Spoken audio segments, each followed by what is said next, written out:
네, 오늘은 오프닝에서 예고해드린 대로 우리 자동차가 어디로 또 전력 질주하며 달리고 있는지 이야기해 볼 텐데요. 유진투자증권 리서치센터에서 자동차를 커버하고 있는 이재일 연구원과 함께 해보겠습니다. 어서 오세요. 안녕하십니까. 반갑습니다. 연구원님이 오셔서 그런지 오늘 현대 기아차 잘 달리고 있습니다. 현대차는 지금 2% 넘게 오르고 있고요. 시원하게 또 더 달려줄 모멘텀 한번 찾아보도록 하겠습니다. 먼저 수출 이야기로 시작을 해볼게요. 올해 1월부터 11월까지 자동차 수출액이 645억 달러에 육박을 했습니다. 치수로 보니까요, 사상 최고를 경신하면서 이 연간 자동차 수출액이 처음으로 700억 달러를 돌파할 전망까지 나왔더라고요. 어떻게 보십니까? 지금 자동차 수출이 굉장히 빨리 증가를 하고 있는데요. 첫 번째 원인을 말씀드리면은 네. 글로벌 수요가 회복이 되고 있다. 이렇게 말씀드릴 수 있습니다. 코로나 때도 그랬었고, 그리고 작년 같은 경우에는 차량용 반도체 수급 사태 때문에 대기 수요가 좀 누적이 돼 있었거든요. 그래서 이런 것들이 발현되기 시작을 했고, 현대기아차도 생산량이 올라오면서 수출액이 사상 최고치를 기록을 하고 있다라고 볼 수 있습니다. 네. 그렇다면 역대급으로 정말 수출 실적, 성적표가 최고의 한 해를 보냈다고 해도 과언이 아닌데 자동차주 주가도 따라서 질주를 했다라고 보시는지, 사실 이게 또 보유자분들께서는 수출, 그러니까 실적에 비해서 너무 시원하진 않았다라는 평가를 실제로 또 받고 있는 것 같기도 해요. 아니면 또 애널리스트 분께서는 아직도 오히려 상승론은 남아있기 때문에 질주할 여력이 충분하다라고 보고 계십니까? 실적에 비해서는 주가 흐름은 좀 미진했던 것 같습니다. 맞아요. 현기증이 난대요. 그렇죠. 사상 최고 실적을 기록을 했기 때문에 과거 대비해서 주가가 훨씬 많이 올랐어요. 정상인데. 네. 지금 PER이 4배가 안 될 정도로 굉장히 저평가를 받고 있는 상황입니다. 그래서 여기에 대해서 여러 가지 의견들도 있고 네.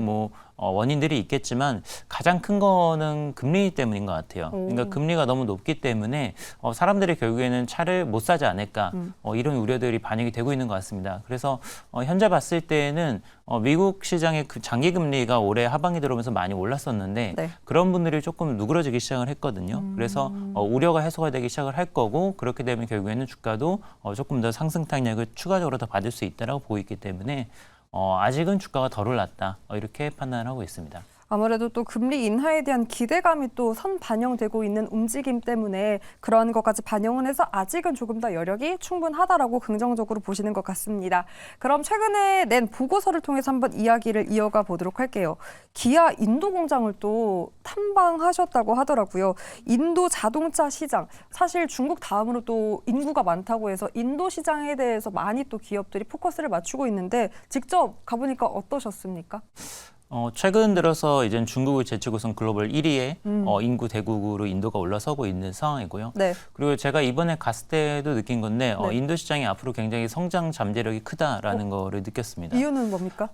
지금 도로 인프라라든지 이런 것들이 많이 과거 대비해서 계속해서 좀 개선이 되고 있는 상황이고요. 네. 그리고 현재 계신 분들의 얘기를 들어봐도 어떤 마케팅 효과나 이런 것들이 굉장히 호응도 잘 받고 있고, 그리고 신차 출시했을 때 신차 효과도 잘 나오는 시장으로 평가가 네. 되고 있기 때문에 어떻게 보면 이제 신차가 본격적으로 확대되는 구간에서의 어떤 그런 열기들이 좀 남아있는 시장인 걸로 판단을 했습니다. 그래서 인도 시장이 앞으로도 계속해서 좀 고속 성장을 할 수 있을 것으로 보고 있고요.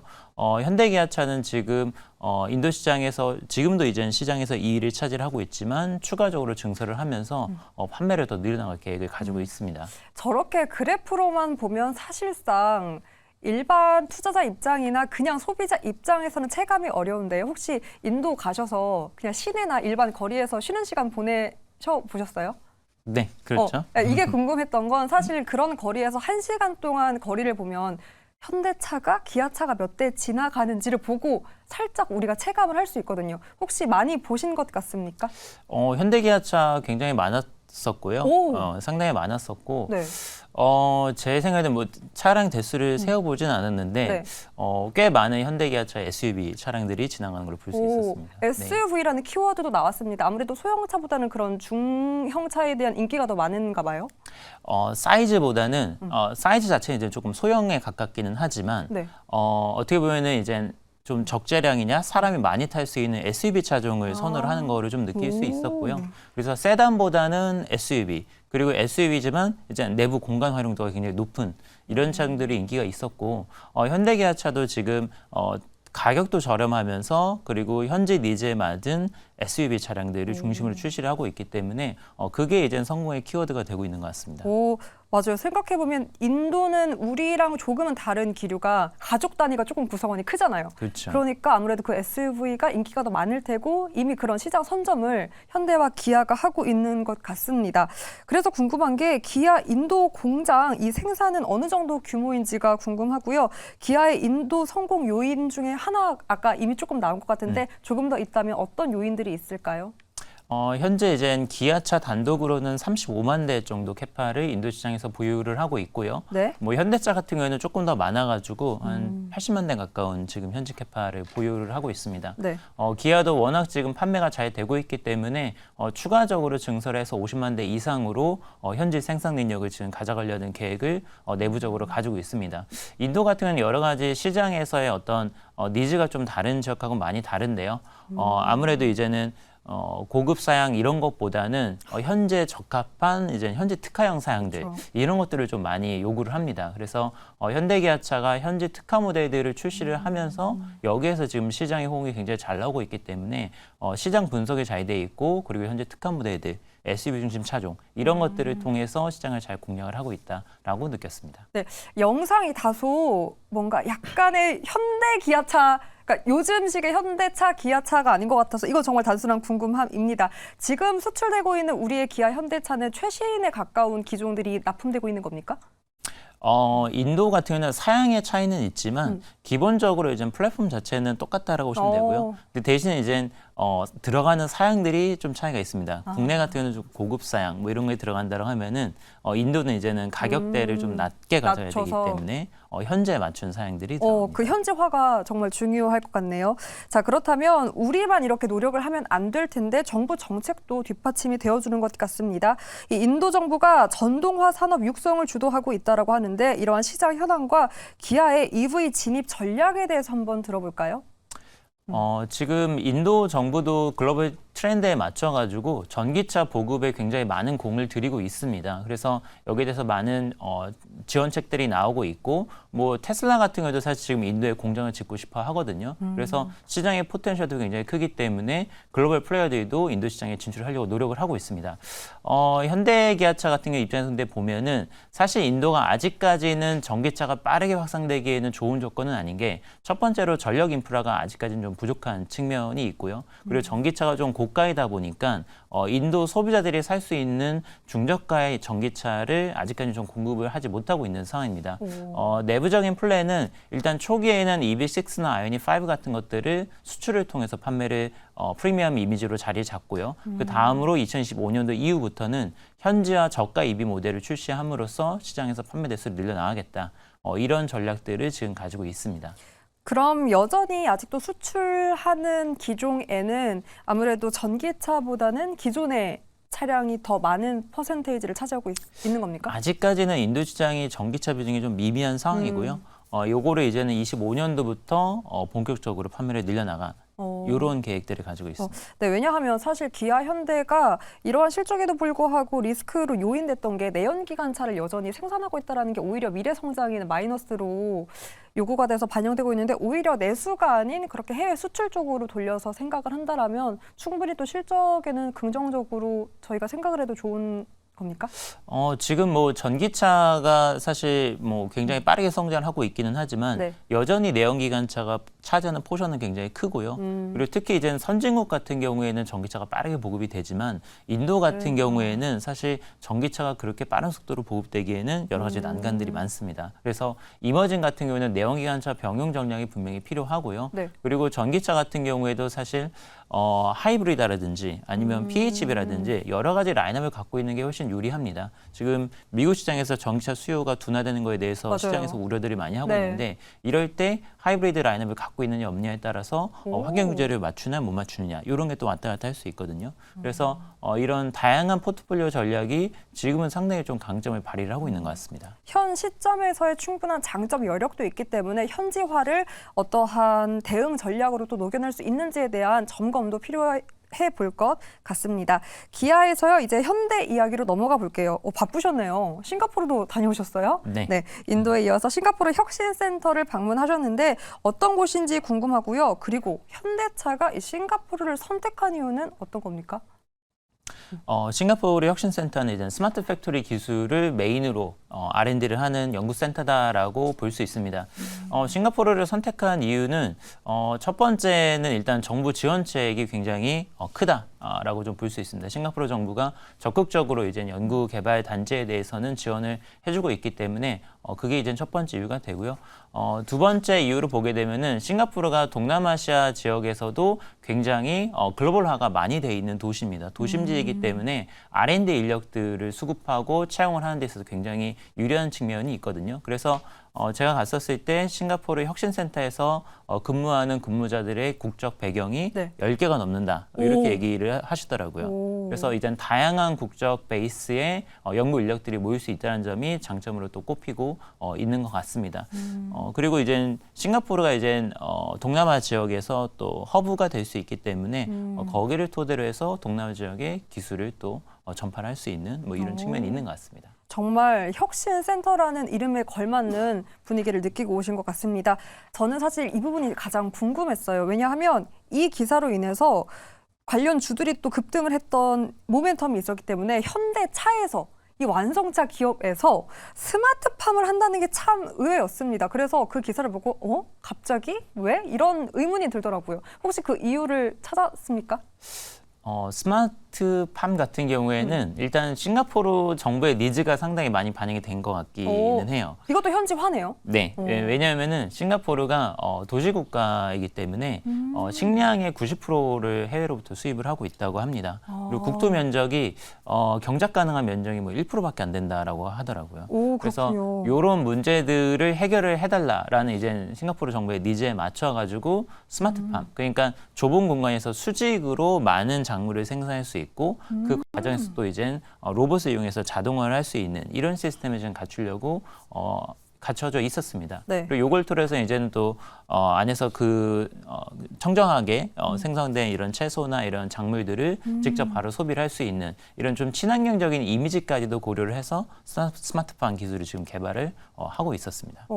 사실 그러면은 이러한 스마트팜을 해야 하면 뭐 TF를 구성한다라든가, 왜냐하면 우리는 또 현대차라고 하면 자동차만 만든다고 생각을 하잖아요. 사실 현대차의 이러한 사업을 다시 한번 영위를 한다라는 게 기존에 있던 걸로 충분히 커버가 가능했던 겁니까? 아니면 또 다른 팀을 뭐 구성한다던가 협업이 필요했던 부분입니까?